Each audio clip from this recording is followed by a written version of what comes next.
Greetings, members one and all of the Salivation Nation. The economic case for gold. Let's explore.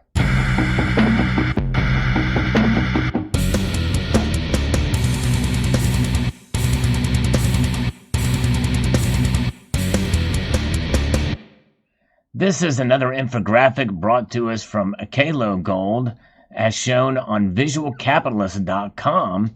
And it is always fascinating to see how economic data and some of the good reasons for owning a precious metal and their all the different attributes tied to it can be shown in a visualized manner such as this. But we all know, and most of us certainly do understand, that there is a great economic case for gold. In this golden future infographic here, it says that gold is not only a precious metal, it's also a precious investment.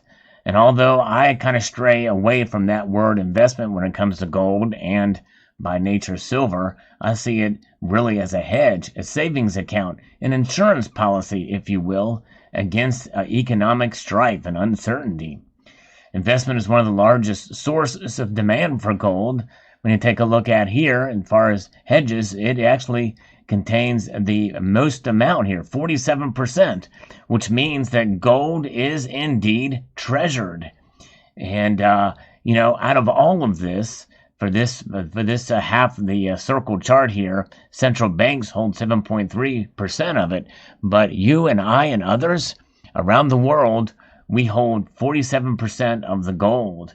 And the next largest chunk of it is in jewelry, which it makes perfect sense. In fact, some of these jewelry and investment can kind of go hand in hand in some ways because, we know we have something of value when we hold jewelry, even if it's 18 or 14 karat gold. Technology is another 8%. And so technology and industrial applications fall with a very small sliver of the pie, only slightly outpacing central bank holdings. And this is from the World Gold Council. A shield for all financial conditions. That's what gold provides. It's a shield. And so because of that, it really can't be viewed as an investment. Because what does an investment do? Investment strategies are more like swords. It's essentially a very much forward-thinking and aggressive strategy to create or increase wealth, whereas gold should be seen as a way to preserve wealth. Often considered this hedge against financial collapse, gold is financial armor that can shield investors from uncertainty and instability. That's very true. And this chart that shows us the gold ETF's value in billions of dollars versus gold ETF flow. Amid the economic turbulence of 2020, gold ETFs saw record highs in inflows and assets under management. And so there we go. Fascinating to see that strategy and people picking up much more of this with these flow of gold in tonnage. Look at where it was in 2013, which is where many of us saw a lot of people very concerned about quantitative easing round 3. But look at that. It's crazy that that went down. I think that's partially what brought the price of gold down at that particular time. So the best defense is providing stability in volatility. And that is the key. Gold is a stable wealth preservation tool, more stable than silver. And I see silver as stable over a longer course of time, but gold definitely provides the ultimate form of stability between the two metals and, of course, between any other asset class out there. During volatile times, gold can provide investors with the opportunity to outperform while the rest of the world seeks shelter. So here's how gold performs during recessions. And when we have the inflation-adjusted price of gold, which is the best measure, we can see that where gold really shines is just kind of after these recessions. So it's almost as if during these recessionary periods, there's not much reaction to the price of gold. It's not until after the recession is over. In fact, we've seen here since what appears to be the year 2000, we had a very small recession then, hardly any movement at all, but it's been kind of on a steady upward climb. And then we saw here during the recession here in the financial crisis of 2007 and 2008. What did gold do? It dropped. It dropped, sharply dropped here. And then it picked up to kind of where it was before. But it wasn't until after then that gold rose up in 2011. So I think we could see that happen again if we have this recession double dip, like some people feel it could. So we can see through here that kind of leveled out, but still way above where it was before the last recession. These recessions serve as launching points for bullish gold prices overall between recessions. And what we see here in 2020, again, another big drop in the price. But this recession is lasting longer than the previous recession, and we shall see how it reacts after this recession is over. So how does gold shield investors when other assets don't? It's got a historical correlation with other assets. The correlation coefficient to gold price, correlation coefficients range between -1 and 1. A positive correlation implies that the asset prices move in the same direction and vice versa. We can look at it compared to the dollar. Gold's negative correlation with the dollar makes it all the more effective in uncertain times. So it does react. We've seen that time and time again. You've heard me talk about that on this channel. The US dollar index goes one way and gold goes the other. And to some extent, treasury bills and treasuries too, the bond yields and the like. We see that with the S&P and NASDAQ and all these other things in terms of the U.S. high yield, and then bonds and treasuries and the S&P, all that's there. So that's kind of where that is. But mainly the dollar is kind of one of the bigger drivers. So gold can protect investors by providing that diversification and positive returns during recessions. But apart from that, gold is also a long-term store of value. So that's right, exactly. If those of you who are in the stock market or cryptocurrencies, it's a good way to diversify, to protect yourself with a part of your portfolio in gold. But in the long term, this is where I'm in. This is why I stack gold, is because it is a preserving capital. It's part of that golden future. The world is entering an era of quantitative easing, and I would add to infinity. And there are 3 signals that gold performs well during these periods. Higher inflation, which we are seeing more and more of as of late, and I think that's going to only increase as time goes on. In fact, there's a threat of hyperinflation if we're not careful and this goes long enough. Rapidly rising money supply, which that's part of what feeds to hyperinflation, especially if that money is flowing through the system. It's called the velocity of money. Falling interest rates, and that's when the interest rates continue falling, and they can't go much lower than they are now. In fact, there's only one way for them to go, and that's negative if we continue in the path we are on.